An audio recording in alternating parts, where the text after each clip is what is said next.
So in this installment, we'll be going over questions from the end of each section in Chapter 5. And so we'll start off with with question 5.3. And I suggest you have a periodic table readily available to follow along. And so we'll be doing do letters B and C. So in B, it says that we have 9 protons and 10 electrons, and our goal is to write out these symbols with the correct charges for these ions. And so, if you remember from the previous chapter, it was stated that each element has its own unique and specific number of protons, and that is what makes it that element. And so, if we go on our periodic table, we find the atomic number of 9 with fluorine. And so if it has an atomic number of 9, that means that it has 9 protons. So every fluorine always has 9 protons. And so here we have the symbol F for fluorine. We also see that it has 10 electrons.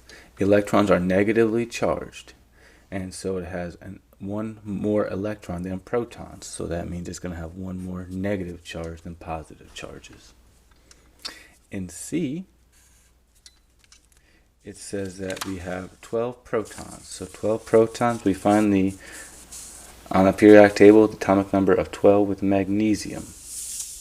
And so it's going to be the symbol Mg. It says that it has 10 electrons. So that means it has 2 more protons than electrons.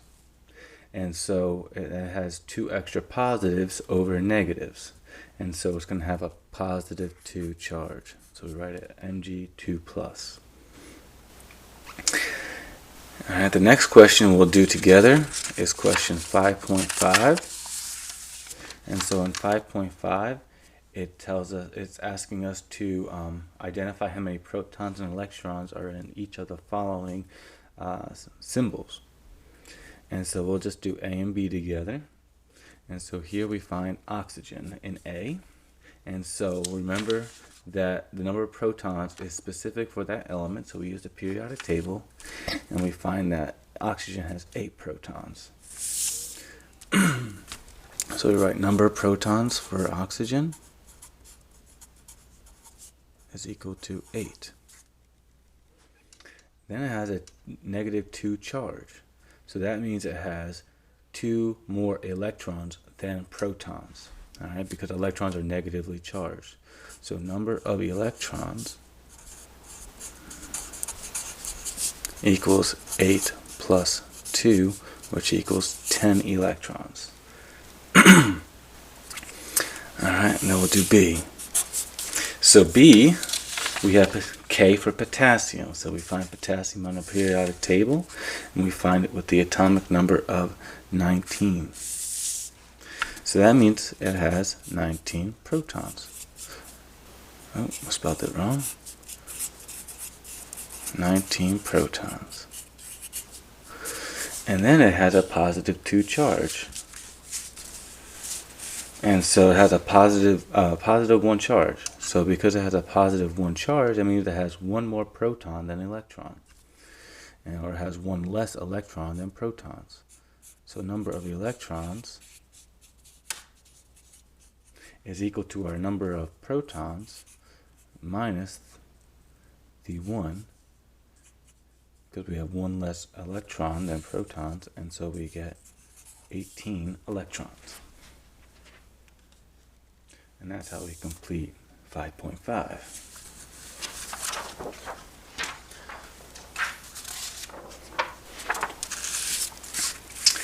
In 5.7, it's asking us to do the reverse of 5. I guess not exactly the reverse. It's just asking us to write out the symbol and the ion that it's most likely to form. And so we can do, let's see which ones would be. We'll do B, and we'll do A and B again. Alright, so here we have in A, we have chlorine. Alright, so chlorine's symbol is Cl. If we go on the periodic table here, okay, so on this periodic table, this group right here, the halogens, likes to form the -1 charge. They would like one more electron, so they like to form a -1 charge. This group here likes to form a -2. This group right here likes to form a -3 in most cases. Alright, and so here we're dealing with chlorine. Chlorine is a halogen. It only wants one more electron. So the goal for most atoms is to reach its complete octet. It wants to fill up its outer valence shell of electrons. So if you remember that chlorine has 7, it wants one more to get to 8. The reason for these atoms and their great amount of stability is because they have a complete outer valence shell of electrons, so they tend not to react with anything. And so the goal for most atoms is to become like them, in that they want to have their same electron configuration. They want to have a complete outer valence shell of electrons. And so chlorine needs one more to do that. And so chlorine would tend to form a -1 charge. And when we look at B in potassium, potassium is K.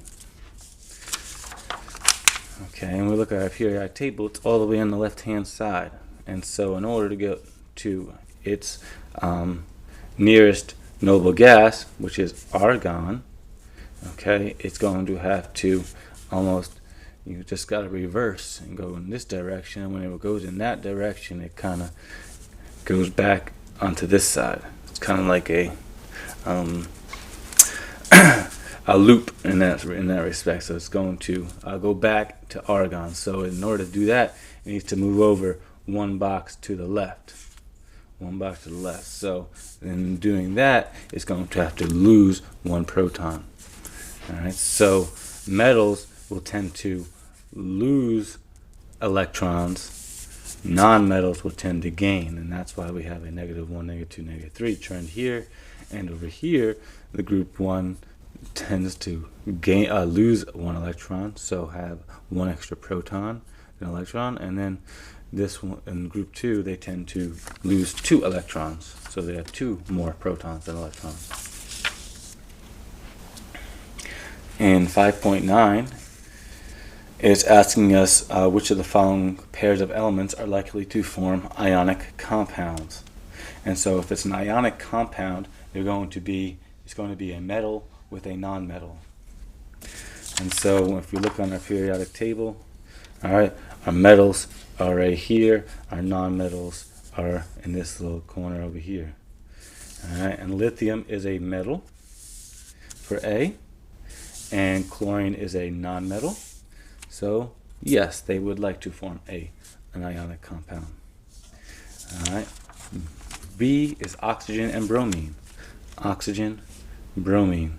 They are 2 nonmetals, so no, they would not form an ionic compound. Potassium, metal. Oxygen, nonmetal. Yes, they would like to form an ionic compound.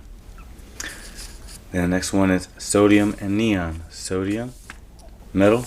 Neon, it is a non-metal, but it's a noble gas, so it does not tend to form any type of bonds with anything, so we're going to say no to that one.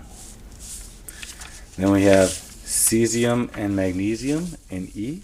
So we have cesium in group 1 and magnesium, and 2 metals are not going to form an ionic compound. And the last one is nitrogen, a nonmetal, and fluorine, a nonmetal, not going to make an ionic compound.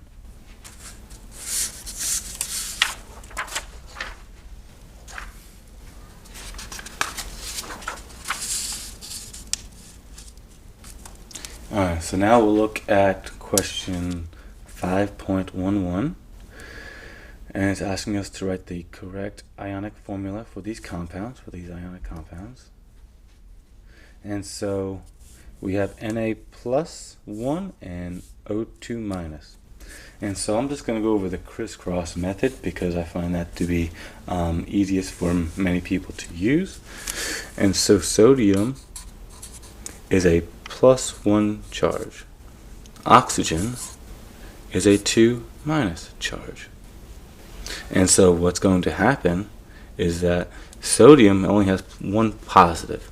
And to balance out the 2 negative, you're going to need 2 sodiums to have 2 positives. And so if you just crisscross these numbers, you end up with Na2O. And so if you look at, we have 2 sodiums, which are both positive 1 charge, plus we have 1 oxygen with a minus 2 charge, and that's going to equal a positive 2 plus a negative 2, which is equal to 0, which is what you'll need to be the case. Alright. We'll do letter C for barium and nitrogen. So barium is 2 positive, nitrogen is 3 negative.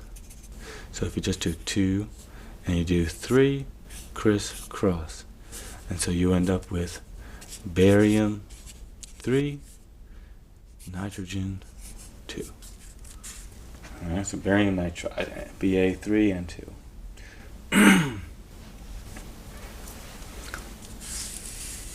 In 5.13,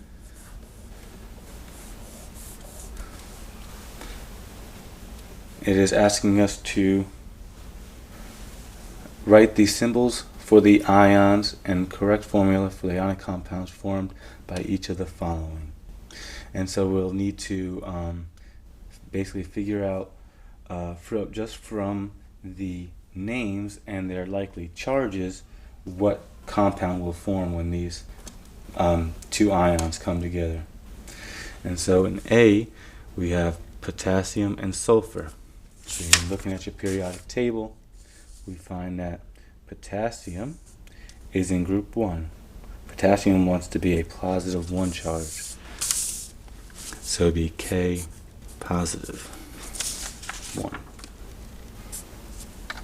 And then we have sulfur. Sulfur is found right here in group 16 or 6A. And so sulfur wants to be 2 negative. So if you do your 1 and your 2, crisscross, K2S. Then looking at, we will do let's see. Okay, we'll do D. Gallium, which is Ga. Okay, and so these guys down here will tend to be a positive 3. So gallium is Ga, and it's 3 positive, and oxygen is 2 minus. And so your 3 and your 2 crisscross, you get Ga2O3.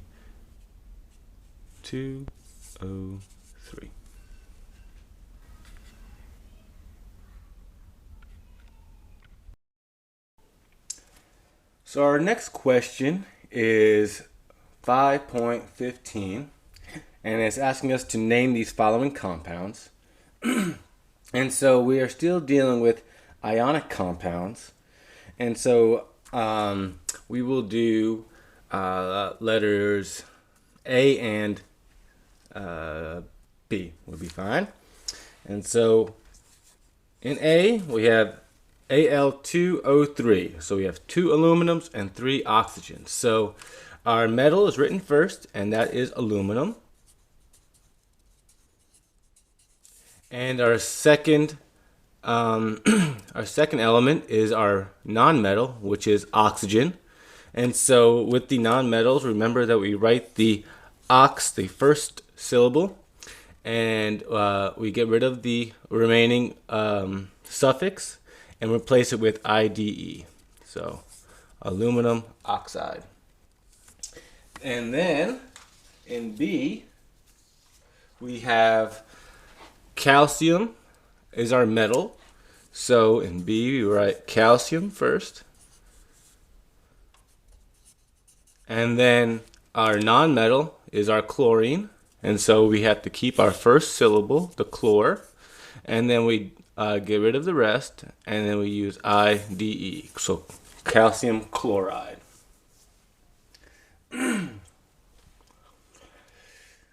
And the next one, 5.21, is a similar question, but in this case, the metals are actually transition metals. So they're not in group 1 or group 2. So their oxidation numbers and their charges are have to be figured out, and they have to be included in their name. And so we will do A and B again, which is fine. So here we have SN, which is tin, and then we have 2 chlorines. So we need to figure out the charge of the tin and be able to state it in the name of the compound. And so if you remember that we have 1 tin, and we don't know its charge. So we're going to set up a mathematical equation to figure out its the metal's charge. And so remember that the charges are all going to be balanced. So our overall charge is going to be 0. So we have 1 tin and we don't know its charge, plus we have 2 chlorines, and we know that chlorine is a group 7A or group 17 nonmetal. And so it's going to have a -1 charge. And overall it's going to be 0. And so that gives us x minus 2 equals 0. And that leads us to x is equal to a positive 2. And so that means our name would be tin 2, and then our nonmetal, chlor, and we get rid of the remaining suffix and so replace it with IDE, so tin 2 chloride. We can do B now. So in B we have to, again, we have iron, Fe, and so that's a transition metal, and so then we need to figure out its charge. So we have one iron, we do not know its charge, plus we have 1 oxygen, and we know that oxygen is a group 6A or group 16 nonmetal, and so it has a -2 charge, and that's equal to 0. And so we get x minus 2 again is equal to 0, and like before, x is equal to positive 2. And so here we're going to have iron 2 ox. Remember, for the nonmetal, we keep the first syllable, get rid of the rest, oxide. So iron 2 oxide. Okay. So in this next question, we'll look at 5.25. And so it's asking us to go in reverse, so figure out the formulas based upon the names. And so here we will do question letters A and, let's see, we'll do A and F. So in A, we have magnesium, so Mg, and chloride, so Cl. And so what we need to do now is figure out how many of each. So magnesium is going to be a positive 2 charge.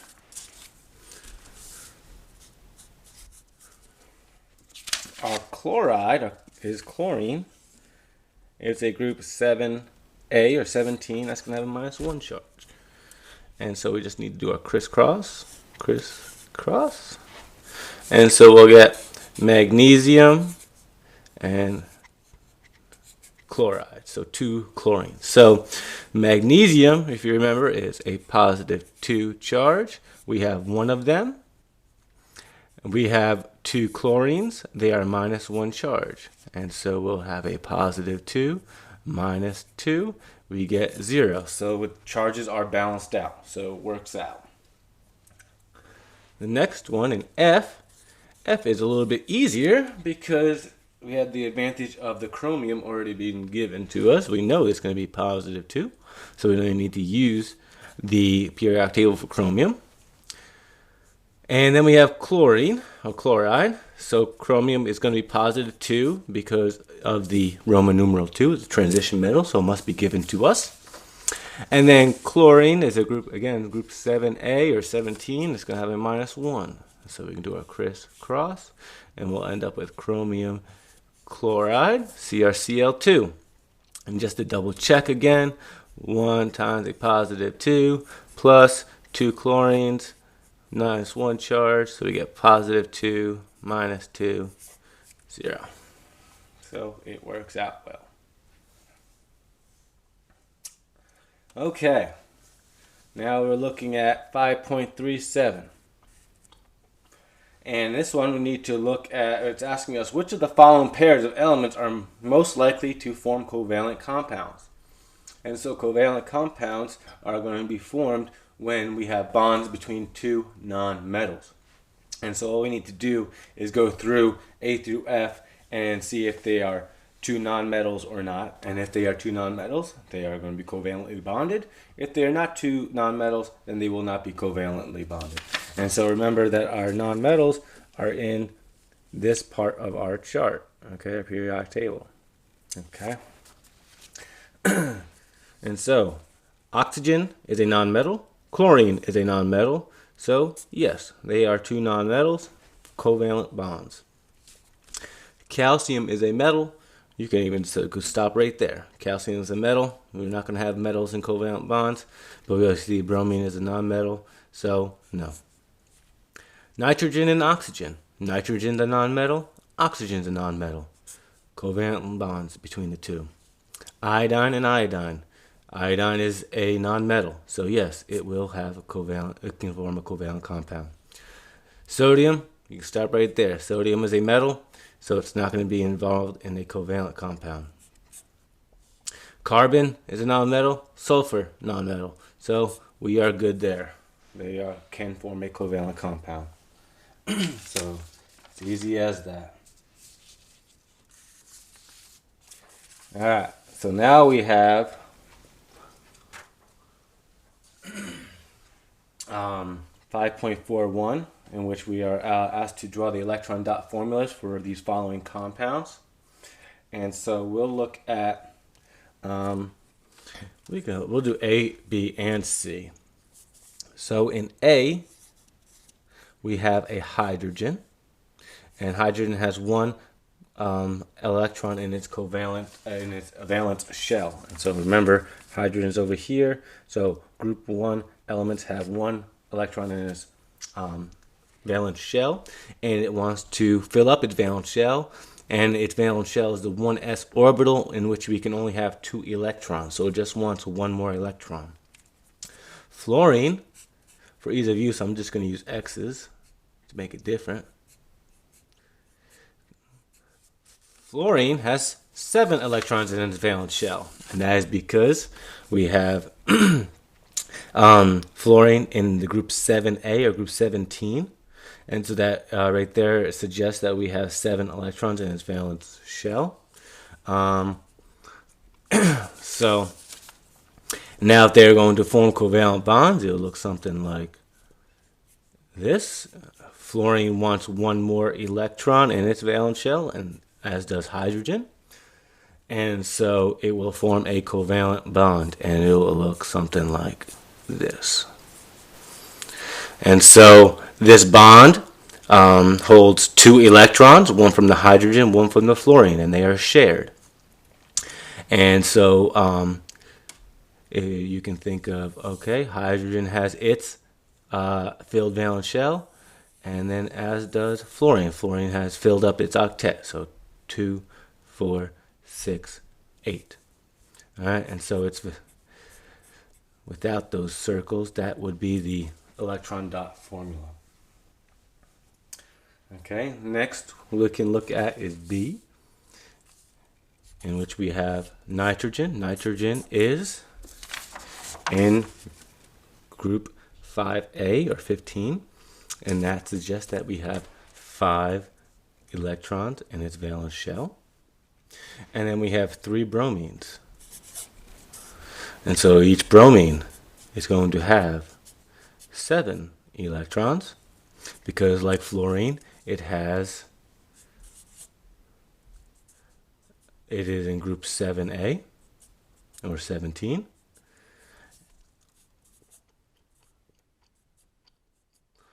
And so the bromines will have 7 electrons in its valence shell. And so bromine wants 1 more electron in its valence shell. Each one does. Nitrogen wants 3 more. And so we can see here that we'll likely form bonds between these unpaired electrons in each of these cases. And so we'll have nitrogen as our central atom. The way to figure out the central atom is most easily done by looking at which element involved has the most unpaired electrons, which one can more readily form as many bonds, the most amount of bonds, I should say. And so we have bromine and nitrogen bonds, 3 of them. Okay, and so nitrogen had 1 unpaired electron, 1 lone pair of electrons, and it remains that way. And then each bromine had 3 lone pairs. And so in each bond, there's 2 electrons. So 2, 4, 6, 8. 8 electrons, fills up its octet. 2, 4, 6, 8. That bromine is satisfied. 2, 4, 6, 8. That bromine is satisfied. And 2, 4, 6, 8. Nitrogen is satisfied. So they all fill up their valence shell with 8 electrons. And then we'll do C. We'll do C because it's a little bit more different. It's a bigger molecule. So carbon has 4 valence electrons, all unpaired. Hydrogen has 1. So you can see by the way it's drawn and suggest that the hydrogen is going to want to bond with carbon. Then the carbon is bonded to oxygen. Oxygen has 6 electrons. 2 of them are lone pairs. And then we have 1 more hydrogen. And so here we can see just drawing arrows to suggest which electrons are going to be formed in which electrons are involved in these bonds. Okay, and so carbon will form 4 bonds, 3 of them with the hydrogens, 1 with oxygen, and the oxygen forms another bond with the hydrogen, and carbon is left with oxygen is left with 2 unpaired, 2 lone pair electrons. And so hydrogen has 1 bond, which has 2 electrons. So hydrogen has its valence shell filled. So does that hydrogen. So does that hydrogen. So all those hydrogens bonded to carbon are satisfied. Carbon, we have 4 bonds, each of which has 2 electrons. So that satisfies its octet, its filled valence shell. Oxygen has 2 bonds, and so that's 4 electrons, and then 2 unpaired, 2 lone pair electrons. So the lone pairs brings it to 4, plus the 4 in bonds, that's 8. And then hydrogen has 2 in its valence shell with that bond. And so hydrogen is satisfied.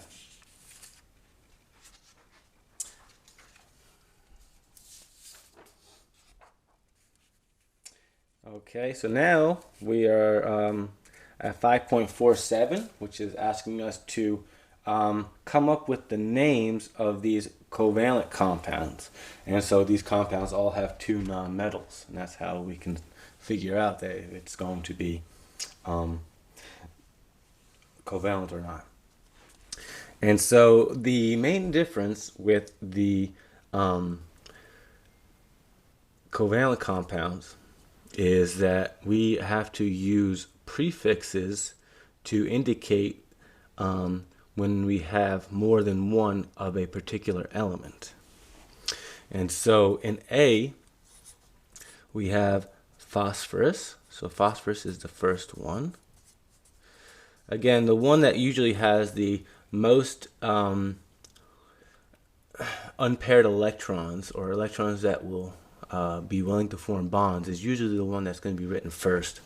Phosphorus has, like nitrogen, is in group 5A or 15 and has 3 unpaired electrons. So it's usually the central atom, and so it's written first.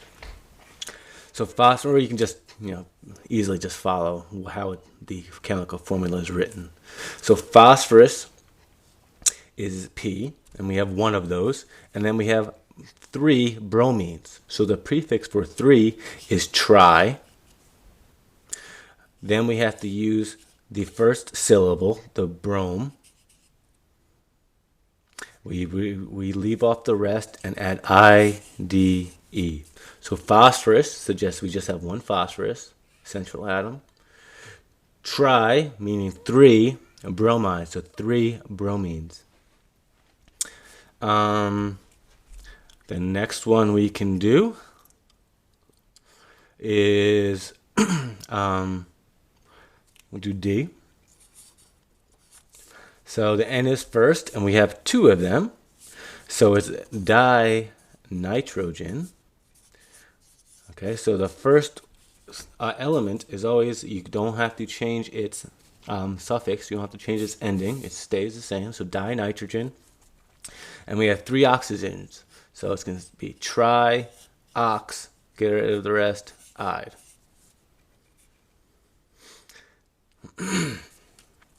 Okay.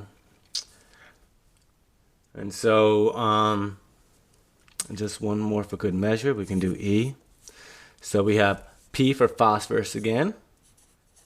So phosphorus. And then we have 5 chlorines. So the prefix for 5 is penta. And then we have chlorine, so it's chlor. And we can get rid of the ine and add IDE, chloride. All right, looking at 5.49, it's asking us to write the formula for each of these compounds. And so we just, it's a little bit easier than the ionic compounds because it tells how many of each of these elements you have. So in A, it says carbon tetrachloride. So it just says 1 carbon. And then tetrachloride, so chloride is chlorine, Cl, and tetra means 4. We can do D, dinitrogen, so N2, di means 2. Tetraoxide, or tetroxide as is written, is O, and then for oxide, and then tetra is 4. And then we can do another one. So E, boron is B. And then trifluoride, fluoride is F. And then tri is 3 of them.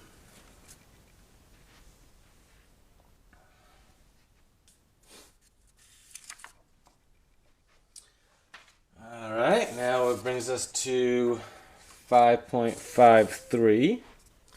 Using the periodic table, describe the trend in electronegativity as it increases or decreases for the following.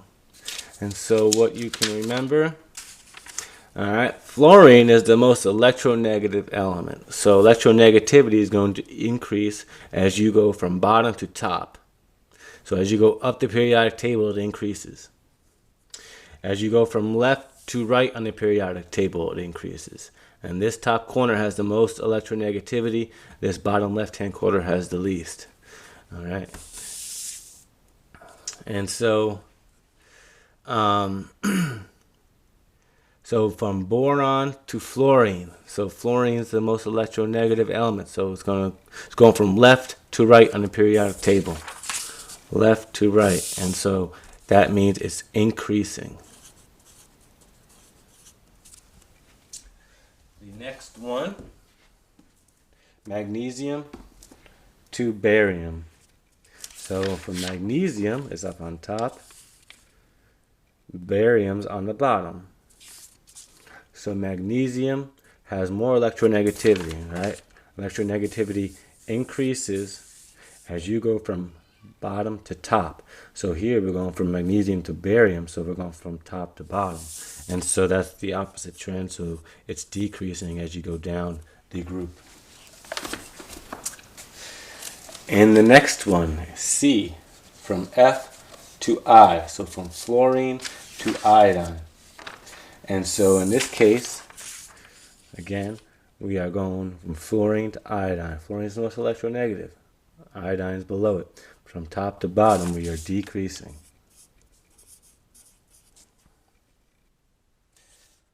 Okay, so in the next one, we just are asked to list them out in order. So,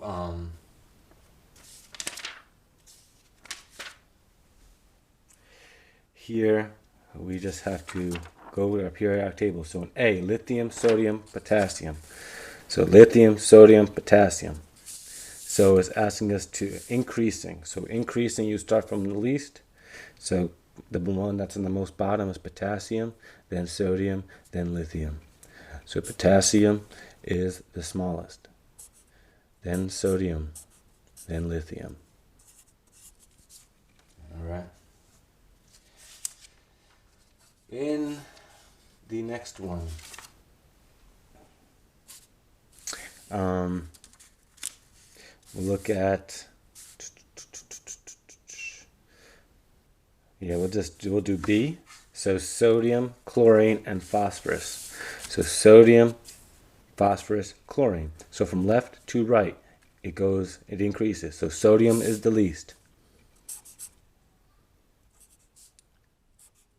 Then phosphorus, then chlorine.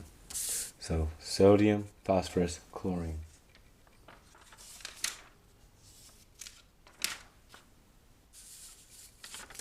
All right, in the next one.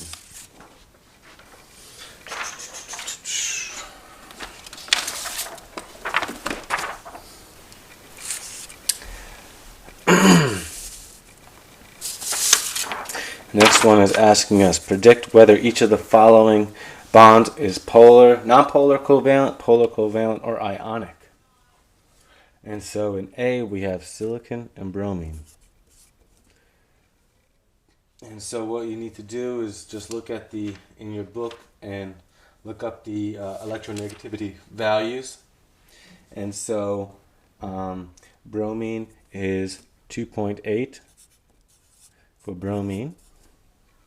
And silicon is 1.8. So you subtract the two values, and we get 1.0. So that gives us a difference in value of 1.0. And so if they are between 0.5 to 1.8, that is classified as polar covalent. And so that would be satisfying polar covalent. In B, we have LIF. And so one way that you could just look at that by itself, we have one metal, lithium, one nonmetal, and fluorine were most likely to be ionic. But just to prove that fact, we look up the electronegativity values. For fluorine, is 4.0, and lithium is 1.0, which gives us a 3.0. And it says that anything that is greater than 1.8. So if it's 1.8, then it's going to be ionic. In this case, it is.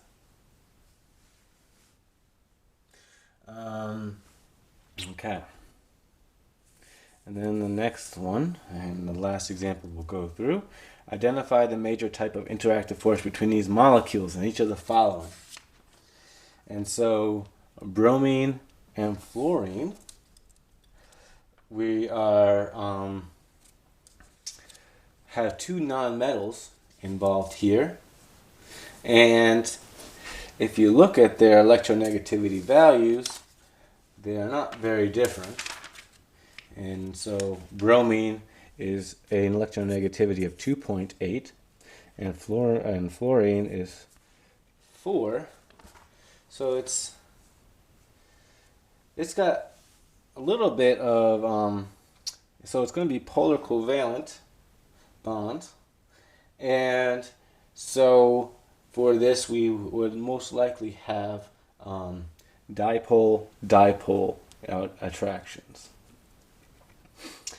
Okay, so this one, because bromine would probably be partially positive, and then we would have it bonded to fluorine, which would be partially negative. And so that would suggest that there's an unequal sharing of electrons, and so if there was another bromine-fluorine around, this partially positive and the partially negative, there would be an attraction, a small attraction between the fluorine and the bromine because of the unequal sharing of electrons and those partial charges that are created. In B, we have K and Cl, so we have ionic bonds. All right, we have a metal in potassium, and we have Cl, chlorine, as a nonmetal, and so we have an ionic bond right there, so that's going to be ionic. And so here we have dipole-dipole, and then here we have ionic. In CCl4, let's see, the electronegativity of carbon is 2.5, and chlorine is 3.0.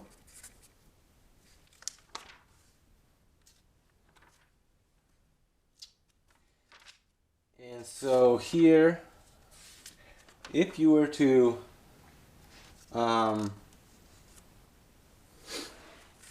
draw out CCl4,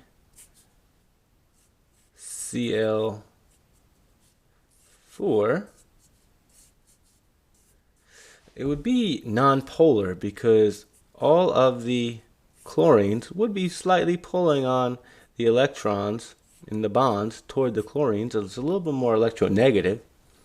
But because they're all pulling in opposite directions, they're pulling all equally, and so overall it would be a nonpolar molecule. And so this one would be likely to have just dispersion forces.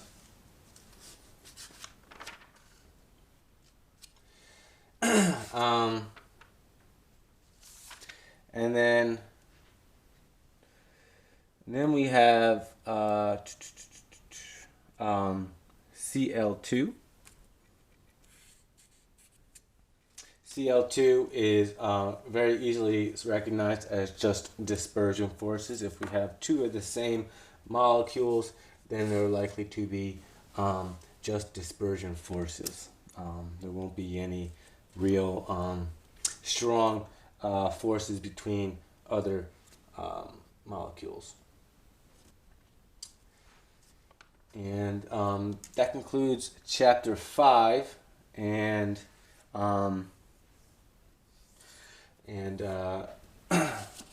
so if you have any questions, we can just bring them up in class.